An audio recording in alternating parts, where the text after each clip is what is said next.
Today we're going to be making a loaf of Italian bread. This is a really special recipe. Einkorn baking can be challenging and sometimes discouraging because we're used to, or at least some people, are used to baking with regular wheat.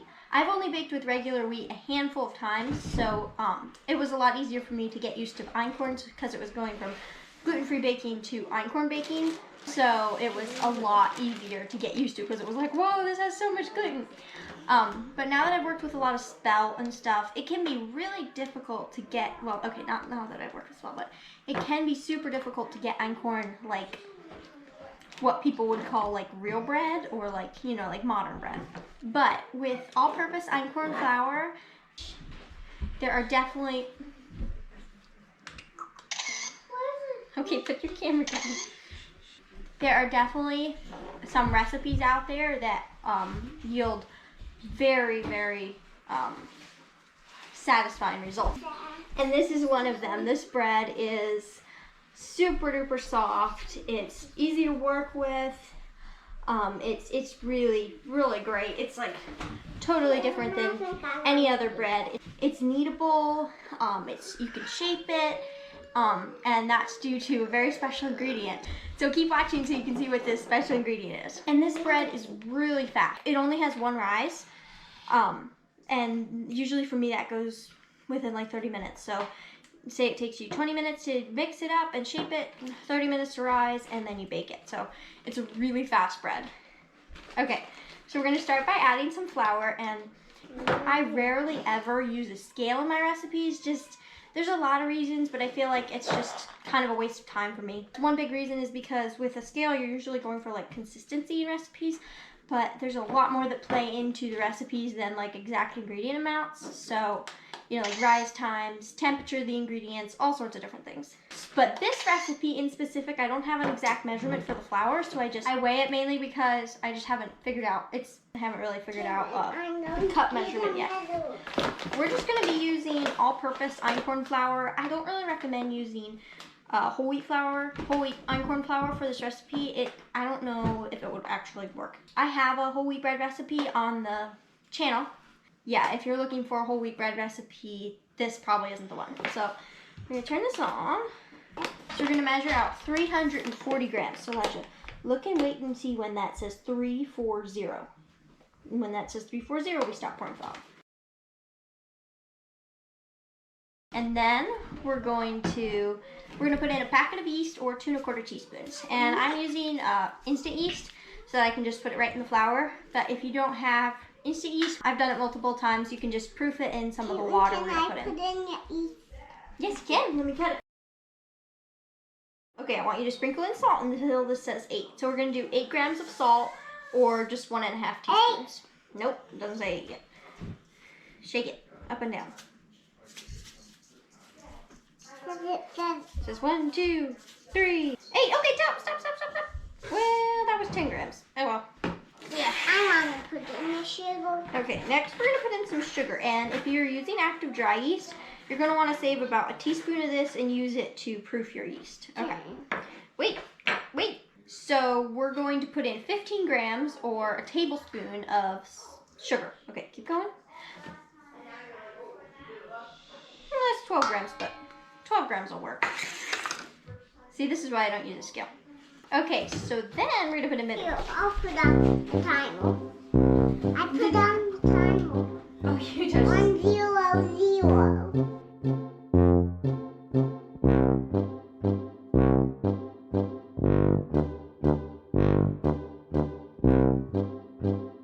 Time for butter.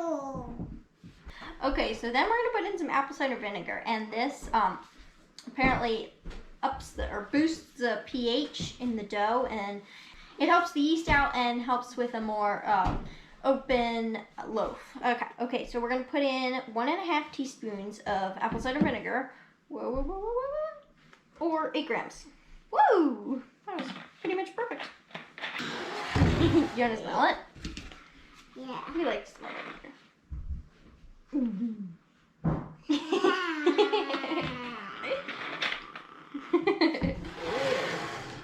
Okay. Here, now you can stir it. Now it's time to do our secret ingredient. All right, Elijah, you want to tell them what it is? Yeah. What's the secret ingredient? Sure. No. Psyllium husk.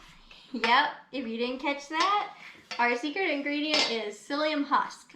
I'll put a link in the description below to the article that I read about psyllium husk and why I decided to start using it in in Einkorn baking, because I found it on a website for gluten-free baking, and I've looked at a lot of gluten-free recipes for Einkorn because I figure, you know, it's so low in gluten, maybe, you know, you can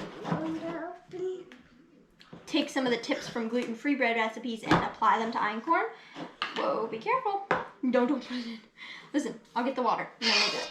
So this is really, I hadn't heard of it until recently, putting it actually in baking to help with like gluten, but it works as a gluten substitute, and it's really neat because it totally changes the loaf. And yeah, it's really, really neat what it does. I'm gonna get some water and you can see just why it works as a gluten substitute. All right, so then I'm gonna pour warm water. I'm gonna pour warm water into a measuring cup, and I'm gonna do 1.5 cups or 360 grams. Woo!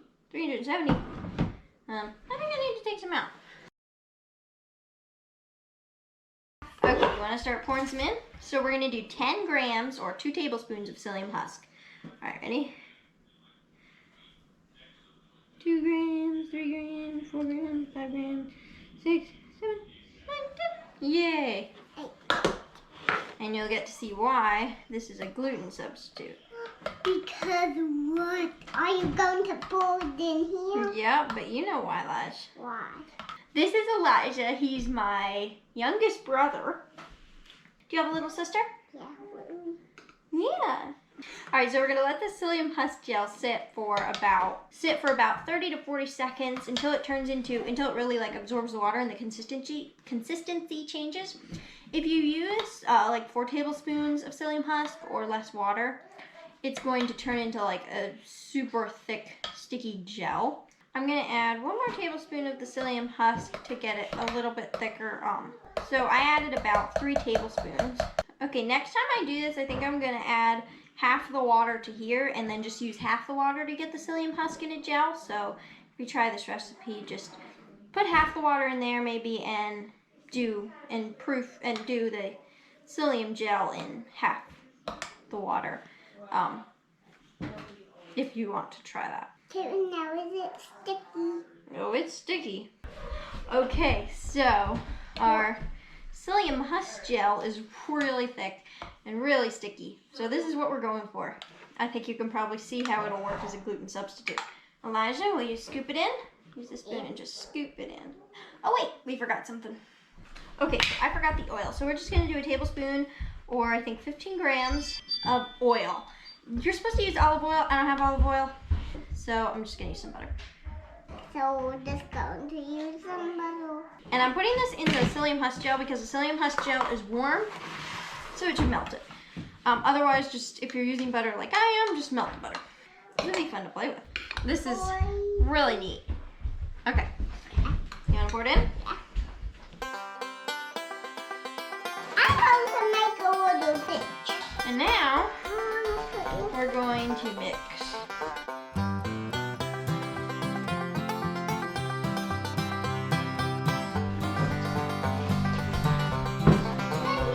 So here's the dough, and as you can see, I can touch it with a clean hand and it won't stick to my finger.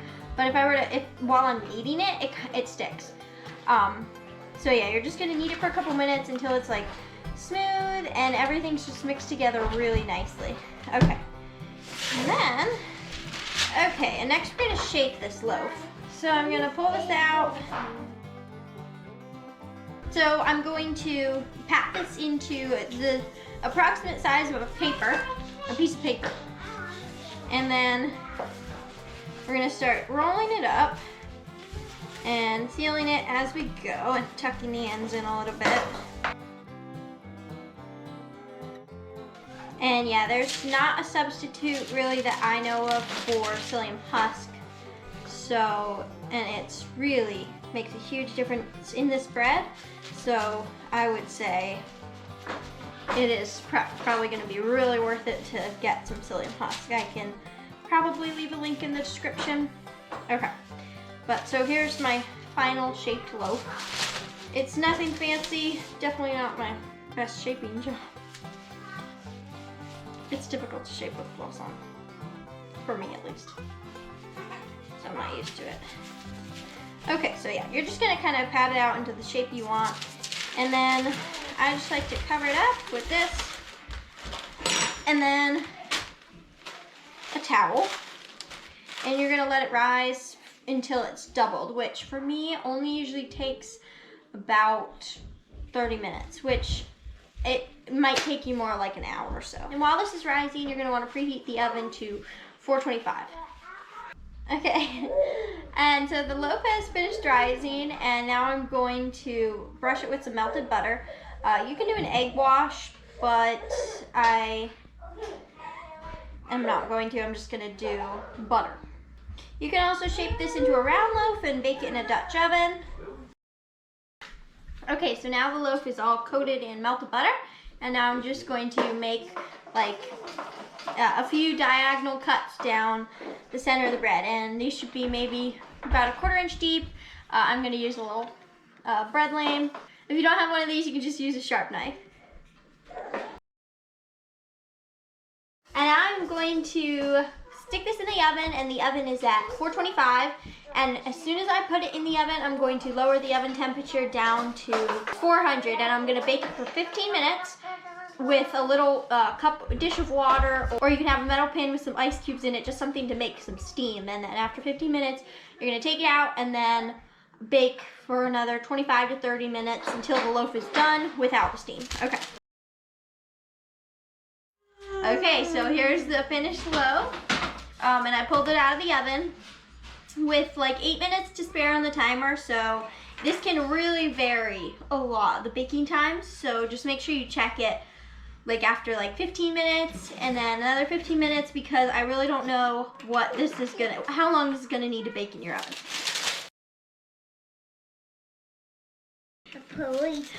Okay, so we're gonna let this cool for a little while, and the crust is probably gonna feel really hard when it first comes out, but it'll soften up.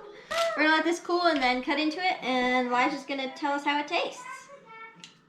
Okay, so the bread's done. It's been done for quite a while now. So we're gonna cut it up, and it's really nice and tall. It's nice and golden brown, and it is so soft. There's a slice, there's another slice. As you can see, you can cut it really nice and thin, and there's like no crumbs anywhere near I'm slicing. This just slices really cleanly. And here's a slice, and you can see it's super soft and pliable. And this will hold up for sandwiches if you want to use it for sandwiches. Yep. Or for garlic bread. And yeah, it's really, really nice. It's super soft. Yep. You can just see that the crumb is really nice and fine. Do you want some with butter? You want to taste it, Lish? Yeah, with butter on it. And now, yeah, we're going to give it a taste. Here you go. Okay.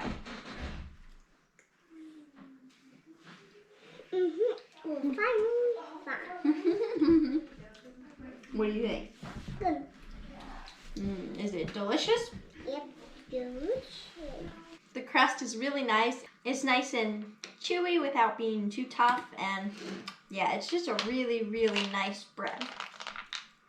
Yeah. Just a really, really nice bread. We hope you enjoy this video. And we hope you try this recipe very soon. Thank you for watching, and God bless. Goodbye.